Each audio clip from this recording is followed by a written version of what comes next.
Send this video to a friend that you want them to pass the ball more. I ain't gonna lie, I just did the biggest stretch ever and my back feels amazing right now. Welcome everyone to another video on Rematch. Today I'm gonna give you guys 10 tips to get better at passing. I'm not gonna start yapping, I'm just gonna get right on into it. But yep, hope you guys enjoy the video. If you do, please like and subscribe, and let's get on with the first tip. Just to start, before we get on to any of the actual tips, I just wanted to show you guys how to actually pass the ball. Yeah, that would be very important. So to pass on controller is X or square on PlayStation. Very easy. This is just how to do the regular pass. If you just tap it, it's going to be softer. If you hold it down, it's going to be longer. As well, if you want to do a very short pass, if you press X and A at the same time, or square and X, you will do this really soft version of the pass, which is really good, especially with the lob option, which is with R1. So if you press R1 or right bumper, you're gonna do a lob pass. This pass is really good, so I'm gonna get on with that a little bit later, but that's basically how you do this. It's actually also how you do the blade shot. So if you do this, you know, and that's pretty cool. So to pass on keyboard and mouse is very simple. So it's with your mouse.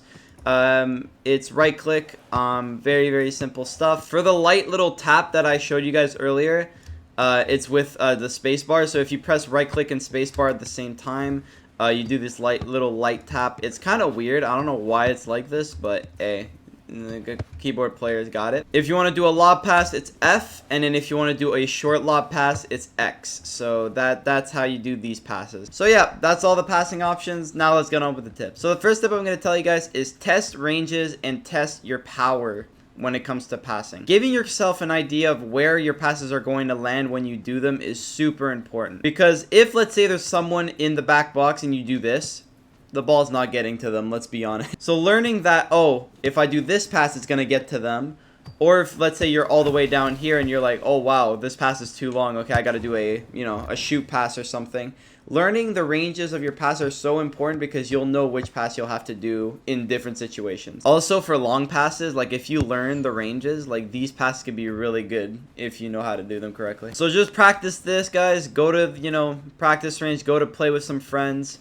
This would be the best practice in 5v5 game modes because it's with a full field, so it's easier for you to make landmarks on where and when you can. Second tip I'm going to tell you guys is learn directional passing. What do I mean by this?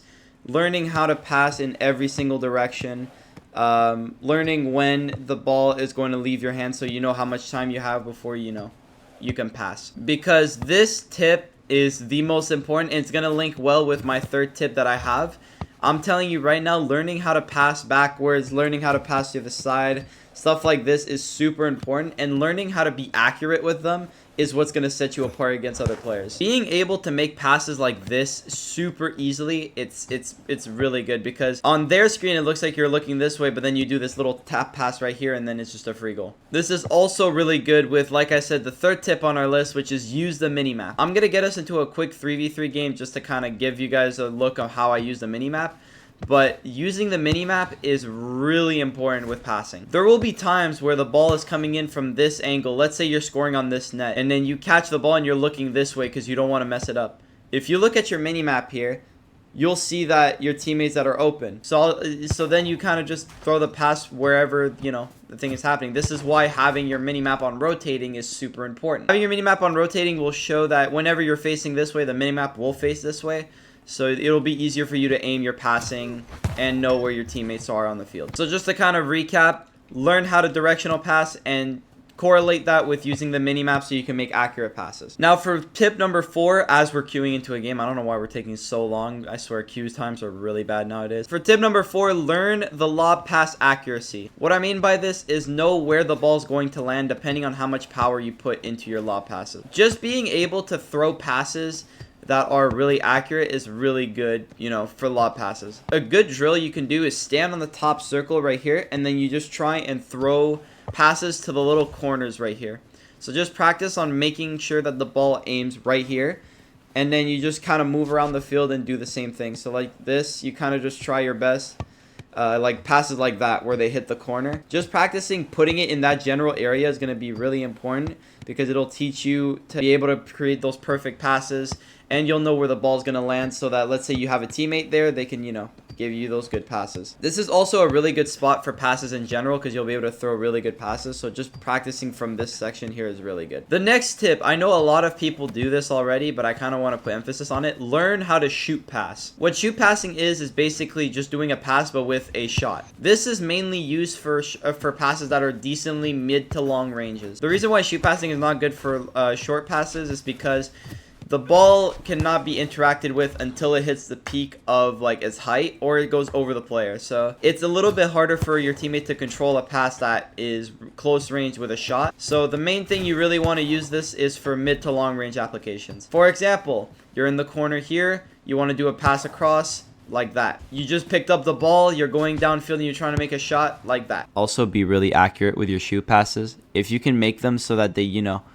are easily catchable by your teammates, you're going to be crazy good. Another tip that involves shoot passing is back wall passing. So what back wall passing is doing shots off the back wall where it bounces down the middle in order for your teammate to get the ball. These are really good in this general area, so just more in front of the net. Also, why am I in like a 6-minute queue in a 3v3? So like I was saying, the back wall passes are really good from either deep in the corner or up top this general area. You don't want to make them from too far away, because if you make them from too far, the goalie can easily react and the defenders can get into the spot. So I suggest you do them around like this area. Probably the furthest I would do it is from here. The reason why this is really good is because it's a fake shot. So basically, let's say you're going in and you're making some moves, and then you go for a shot. Hitting off the back wall is really it could be really good for a change up against the goalie if you've been shooting on net. But the one thing you don't want to do off back wall shots is aim too high, because too high gets, one, it's easily interceptable, but two, the goalie can definitely see that the shot is really high. If the ball is that high, it's really easy to see. So making sure the ball is just there, right where I placed it, right there, because you don't want to make it too close to the crossbar, because if you do, the goalie can still catch it. But you also don't want to make it too high where it's obvious. So you kind of want to put it in that sweet spot right there where the goalie still thinks that they can dive for it, so they'll jump, but it also has a high enough rebound for you to go and pick it up that it's not easily interceptable. Also, adding spin to the ball is really important. If, let's say, you're off to the side and you do a left spin, it's going to go more down the middle. But if you do a right spin, it's going to go way further off to the side. So make sure you add spin accordingly to your passes. Now, the next tip that I want to show you guys in game, because, you know, it's really, really good. So I'm going to try and get into a game. I'll explain it here, though, is one-touch passing. One-touch passing is really, really good. Basically, what I mean by one-touch passing is, let's say you receive a pass and you see that your teammate's cutting in is doing a pass like before you even get the ball. These passes are my bread and butter. I love these so much. Basically, one-touch passing is like the way for you to get openings for your team, because there will be a split second when you get a pass that your teammates may be open and you can't just catch the ball, because then it's going to be too long. They're going to be covered again. So receiving a ball and then doing a quick pass in any way, shape, or form is really, really good. This also applies to defensive purposes. Let's say the ball crosses down the middle and then you grab the ball. Doing a pass to your teammate or trying to aim for your teammate with using your mini-map can be really helpful. Tip number 9 is more on how you can practice these. So there's two ways you can practice this. You can either use, if you have friends, you can either use custom matches and just learn how to pass to each other with different plays. Doing little scrimmages along each other. If, let's say, you have no friends like me, you can do quick matches. So I'll tell you guys the different game modes you guys can use in order to practice. So 3v3 is good for one-touch passing, because everyone is going to be covered by one person, so it's good to practice those. And it's also good for short-range passes. If you're a beginner, I suggest you practice here for your passing, because there's less people, less chance for you to lose the ball. It's easier for you to really make an accurate pass. 4v4, I wouldn't really use 4v4 for passing, because it's kind of like 5v5, but it's like I don't know how to explain it. 5v5 overall is just a better experience for you to practice your passing, because one, it's a full-size field like this, so you won't have any issues. But two, it's with 5 people, so you'll be able to practice long range passes, doing your one-touch passes, shoot passes. Those ones are really, really solid. I feel like 5v5 overall, if you want to practice everything about passing, is way better. But if you want to practice in a more controlled environment, 3v3 is better. And if you really want to just have fun with your friends, custom matches are really, really solid too. Bro, I'm telling you, I'm trying to find a game and I just can't. And tip number 10, which is kind of a filler, but practice a lot. Guys, my passes before, I remember I made a pass where there was a guy right here, and then I did this as my pass. And the goalie just picked it up. Trust me, guys, once you get good with your passing, you guys will be so much more dangerous. And if you're an egoist, lock in, brother. Like I said in the intro, if you were sent this video by a friend, that means they're either calling you a hog or they think your passes are horrible. So you gotta lock in. Also, being keeper is actually really good for goalie, because you could, or for passing, because you can actually practice your passing. But like I said, this practices your you know, your short range passes, your lob passes, so you can easily get good with those. Keepers. Okay.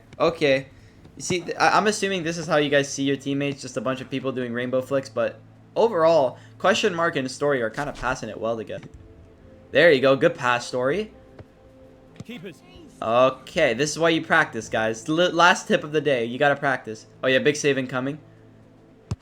Big save by the keeper. And then you see Story of Ed is gone. Give him a little nice lob pass right on top of him, and now he just scores. I'm the best. All right, let's do it. This guy's not gonna pass, so he's gonna probably do another rainbow flick. Okay, give me that. I'm gonna be a nice guy and just give it to him, you know. Just give it to him. And he doesn't score. Okay. I didn't wanna score. Honestly, I'm doing a passing tutorial. I kinda wanna get some assists.